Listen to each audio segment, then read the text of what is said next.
I'll say it right now.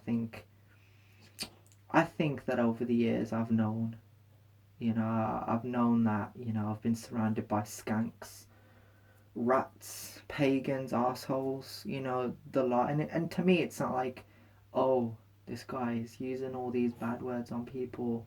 At the end of the day, the way I say it like the way it should be said, you know? I used to say it and get frustrated. I used to say and get angry, but now I don't have that problem. I don't have that issue.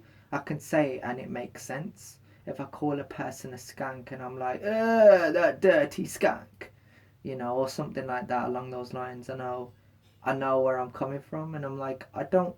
To be honest, I question it because I don't think we should be living in a day and age where there are skanks. I think there should be people out there that understand that our ancestors, where they came from, like they were hard working people, they were laborers, like they weren't getting down and fucking about and getting into all these relationships and domestic abuse and all that. Like they were working hard, fam.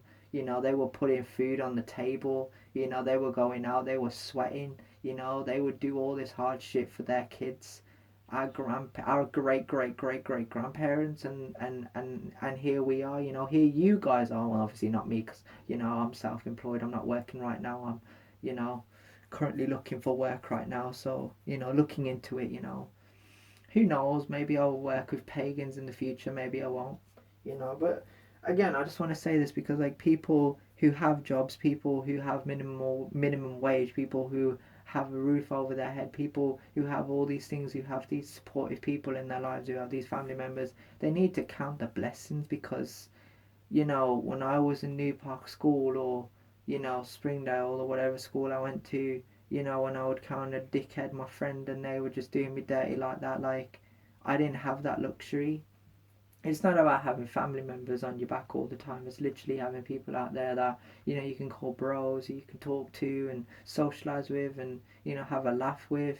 And the problem with these dickheads is they want me to call them skanks. If you look at Shane and Mitchell and Lloyd, you think to yourself, these kids, they're bullies. They're bullying this guy. Why are they saying all these nasty things about this guy? Why is Mitchell carrying a knuckle duster in his handbag? Why is Shane, Ginger, Minga targeting this guy? This guy's in a relationship with some bitch, and Lloyd, the so-called coolest kid in New Park School. Why is he trying to fuck with this kid? To boost their self-esteem, to get their rep up, to make themselves feel good about themselves, slags.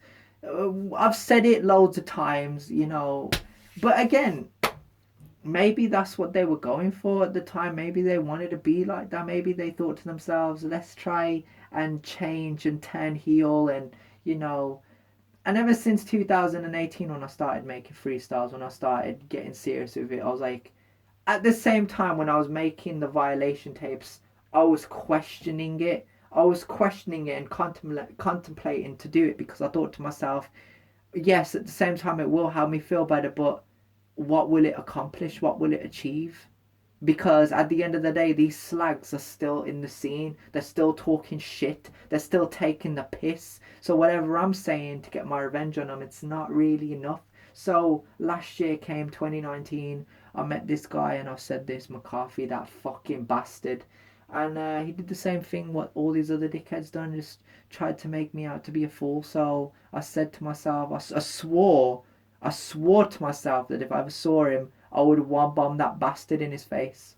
I would do it. I'm not even joking. After he done me dirty like that, I wanted to spark him in his fucking face. I just wanted to. I was in a bad mood, man. I was in a bad mood. You need to understand this. Like, when I'm in a bad mood, I'm in a fucking bad mood. You get me? That's just me. There's no calming me, bro. And then I remember Cads. He sent you a message, didn't he? The gym told you that he left a message, that he wrote something to you, said if you carried on chatting hella man batty man things around Kev or something, that he'd fight you. Listen, whatever he said, he's a pussy hole. He'd never fight me. And I'll tell you something, if he ever taking the piss mode now. Let's just take the piss right now. Listen, if this kid, yeah, oh, you know what? I'm sick and tired of calling him a kid. He's a little bitch, right? If this little bitch offered me out for a fight, I'd spark him in his fucking head. I'm not being nasty, yeah, but like, when people go out of their way to come at you with some fucking foreground bullshit, and like later you sit there and you blame yourself, you think to yourself, if things had been different, bitch, things